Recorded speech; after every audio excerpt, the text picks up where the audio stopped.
Guyana south American continent में दिखने वाला एक छोटा सा देश है। क्षेत्रफल की बात करें तो इसका क्षेत्रफल हमारे उत्तर प्रदेश के राज्य से भी कम है, लेकिन खास बात यह है कि इस छोटी सी कंट्री में भारी मात्रा में तेल के भंडार देखने को मिलते हैं।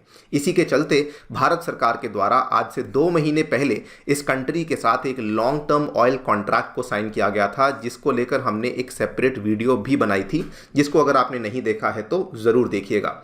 आज उसी कंट्री के द्वारा इंडिया के साथ एक डिफेंस डील साइन करने की रिक्वेस्ट रेज करी गई। गयाना ने कहा कि हम इंडिया के HAL से मिलिट्री एयरक्राफ्ट को प्रोक्योर करना चाहते हैं हमारी मिलिट्री के लिए, लेकिन हमारे पास इसके लिए पैसे अवेलेबल नहीं है। तो इंडिया ने कहा कोई दिक्कत वाली बात नहीं है, कोई चिंता नहीं है, हम आपको एयरक्राफ्ट भी देंगे और एयरक्राफ्ट परचेज करने के लिए हम लोग आपको जो लोन है वो भी अवेलेबल करवाएंगे। आप लोग यहाँ पे देख पाएंगे 18 मार्च की ये वाली खबर है। गयाना ने साइन किया इंडिया के साथ agreement to purchase aircraft for its military, और कल खबर सामने आई है कि इंडिया का जो एग्जिम बैंक है उसके द्वारा $23.37 मिलियन का जो लाइन ऑफ क्रेडिट है वो भी गयाना को दे दिया गया है for the procurement of its aircraft. और आपको बता दूं, क्योंकि ये छोटी सी कंट्री है, उनके द्वारा अभी तक का उनकी मिलिट्री के लिए, उनके डिफेंस फोर्सेस के लिए सबसे बड़ा इन्वेस्टमेंट है जो कि उन्होंने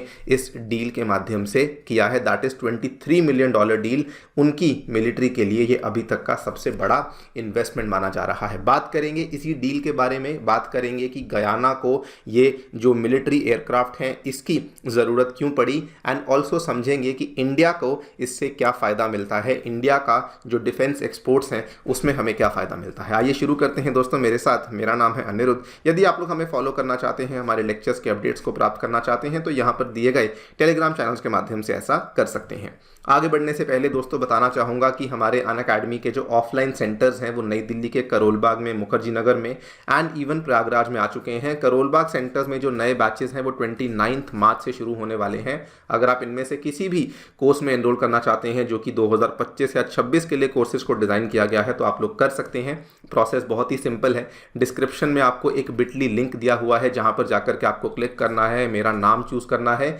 अपनी जो भी डाउट या क्वेरी है उसको भरना है, और आपको यहाँ पे डिस्काउंट्स के साथ साथ जो रेगुलर काउंसलिंग है वो भी अवेलेबल करवाई जाएगी, जिससे कि आपकी जो भी डाउट्स हैं वो भी एनरोलमेंट प्रोसेस को लेकर क्लियर करवाई जाएंगी। ऑलराइट, सबसे पहले गयाना के बारे में थोड़ी जानकारी ले लेते हैं। जैसा कि आप यहाँ पे देख सकते हैं, ये साउथ अमेरिकन कॉन्टिनेंट के उत्तरी हिस्से में हमें देखने को मिलता है। इसका क्षेत्रफल बहुत ही कम है। क्षेत्रफल की बात करें तो साउथ अमेरिकन कॉन्टिनेंट में ये 3rd स्मॉलेस्ट कंट्री देखने को मिलती है। इससे छोटी केवल 2 ही देश हैं, एक यूरुग्वे है और एक सूरिनाम देखने को मिलती है। आबादी की भी बात करें तो इसकी आबादी बहुत ही कम है। सेकंड लीस्ट पॉपुलस कंट्री है in South American continent, and population density भी इसकी बहुत ही कम देखने को मिलती है। इसका जो राजधानी है उसका नाम है जॉर्ज टाउन। सूरिनाम के बॉर्डर्स काफ़ी इंपॉर्टेंट है, उसको जान लीजिए। इसके नॉर्दर्न हिस्से में आपको अटलांटिक ओशन देखने को मिलती है, वेस्टर्न साइड पे वेनेजुला देखने को मिलता है, साउथ और साउथ वेस्टर्न साइड पे ब्राज़ील देखने को मिलता है, एंड ईस्टर्न साइड पे अगेन एक छोटी सी कंट्री सूरिनाम देखने को मिल जाती है।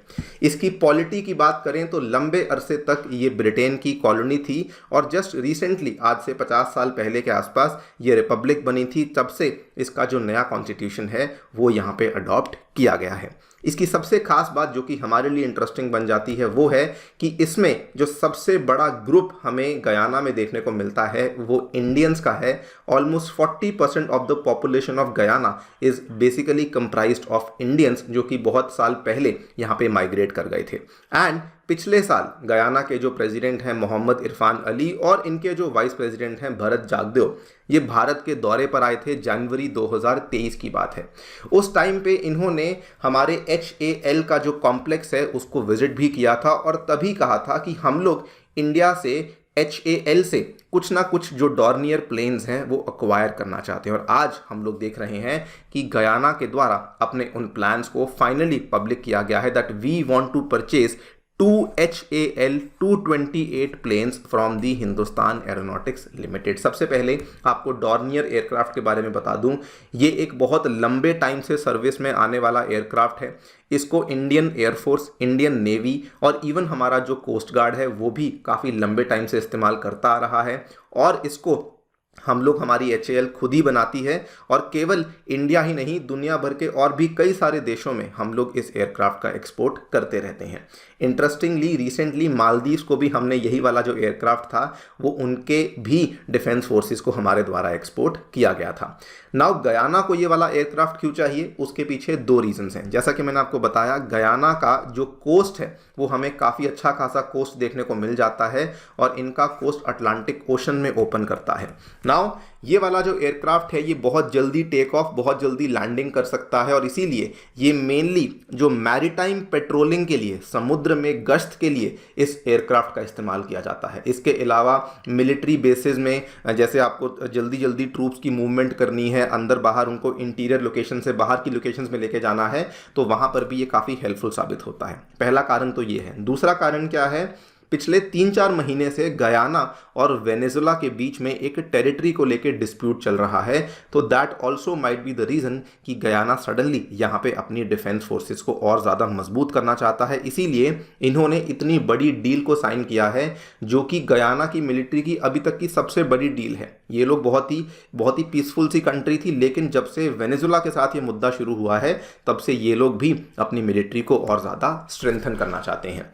अब लेकिन इनके पास इस डील को लेने के लिए पैसा अवेलेबल नहीं था, तो इंडिया ने एश्योरेंस दिया कि कोई दिक्कत नहीं है, हम लोग आपको लोन एक्सटेंड करेंगे, जिसको हम लोग टेक्निकल टर्म्स में लाइन ऑफ क्रेडिट बोलते हैं, हमारे एग्जिम बैंक के माध्यम से। एग्जिम बैंक हमारा एक्सपोर्ट इंपोर्ट बैंक है जो कि यहाँ पे $23 मिलियन का लोन बेसिकली गयाना को ऑफर कर रहा है, जो कि गवर्नमेंट ऑफ इंडिया के बिहाफ पे ही किया जाता है। इसमें इंडिया का भी फायदा है बिकॉज जो एग्जिम बैंक है वो बेसिकली इंडिया की सॉफ्ट पावर को प्रोजेक्ट करता है और गयाना अकेला देश नहीं है। हमने अलग अलग कंट्रीज़ में एग्जिम बैंक के माध्यम से अफ्रीका में, एशिया में, लैटिन अमेरिका में, इवन ओशियानिया की कंट्रीज़ में बथेरी जो लोन्स हैं उनको ऑफर किया हुआ है। तो ये भी हम लोग यहाँ पर हमारी सॉफ्ट पावर को और बढ़ावा देने के लिए और गयाना के साथ हमारे जो लिंकेजेस हैं उनको और बेहतर करने के लिए ये वाले लोन्स को यहाँ पर दे रहे हैं। ओवरऑल इस पर्टिकुलर डील से भारत को काफ़ी बड़ा फ़ायदा होगा। क्यों? बिकॉज ये पहली बार हम एक डिफेंस डील कर रहे हैं with any country from the Caribbean areas. यहाँ पर आपको बता दूं कैरिबियन का जो एरिया है ये बेसिकली एक रीजन माना जाता है। आपने कैरिबियन सी का नाम सुना होगा, तो जो भी कंट्रीज़ कैरिबियन सी के इर्द गिर्द हमें देखने को मिल जाती हैं, इसमें कुछ कंट्रीज़ नॉर्थ अमेरिका की आती हैं, कुछ कंट्रीज़ दोस्तों साउथ अमेरिका की आती हैं, और यहाँ पर बहुत सारे आइलैंड्स जैसे कि अगर आप एंटीगुआ, बारबेडोस की बात करें, डोमिनिका, त्रिनिदाद टोबैगो की बात करें, उसके बाद ये हाइटी की बात करें, देन बेलीज, निकारागुआ, ये सारी की सारी कंट्रीज़ इवन दो ये अलग अलग कॉन्टिनेंट्स में फॉल करती हैं, लेकिन क्योंकि ये कैरिबियन सी के इर्द गिर्द आती हैं तो इनको कैरिबियन रीजन कहा जाता है। इंडिया के लिए बड़ी डेवलपमेंट है बिकॉज हम पहली दफ़ा किसी कैरिबियन नेशन को यहाँ पे हमारा जो डिफेंस इक्विपमेंट है वो एक्सपोर्ट कर रहे हैं। और गयाना ने ये भी कहा है कि हम लोग और भी रेडार्स और भी पेट्रोल व्हीकल्स इंडिया से जल्दी ही परचेज करने वाले हैं। All in all this is also good deal from India because हम लोग गयाना के साथ ऑयल डील को भी साइन कर चुके हैं, और अगर हम लोग इंडिया जो है उनके साथ इस तरीके से बेहतर रिलेशंस बनाता है तो आने वाले टाइम में, क्योंकि हम लोग एक एनर्जी हंग्री नेशन है, तो उस केस में हम लोग गयाना के साथ और भी अच्छी ऑयल डील को साइन कर सकते हैं। बिकॉज इसमें कोई दो राय नहीं कि इवन दो वो छोटी सी कंट्री है, लेकिन गयाना के पास almost 11 billion barrels of oil हमें देखने को मिलते हैं, और अभी भी बहुत सारे एरियाज़ गयाना में एक्सप्लोर नहीं करे गए हैं। अगर वो भी एक्सप्लोर हो जाएंगे तो उसके बाद ये तय है कि गयाना के पास जो ऑयल है वो और भी भारी मात्रा में देखने को मिलने वाला है। So this is basically a very very major development for Indian exports, और एक तरीके से हमारी एनर्जी सिक्योरिटी को भी सुनिश्चित करने के लिए ये बहुत ही बेहतरीन डील मानी जाती है। बाकी दोस्तों आप लोग क्या सोचते हैं हमें डेफिनेटली बताएं कमेंट सेक्शन में। जाने से पहले बताना चाहूँगा कि अगर आपने हमारे पॉडकास्ट को चेकआउट नहीं किया है तो ज़रूर चेकआउट कीजिए, स्पेशली अगर आप लोग प्रीलिम्स 2024 की तैयारी कर रहे हैं। अब आपके पास समय भी बढ़ गया है तो इन पॉडकास्ट को ज़रूर देखिएगा, आपको कुछ लास्ट मिनट टिप्स मिल सकती हैं जो कि आपको अपने एग्जाम को क्रैक करने में हेल्पफुल साबित हो सकती हैं। Thank you so much for listening. Stay tuned and stay safe.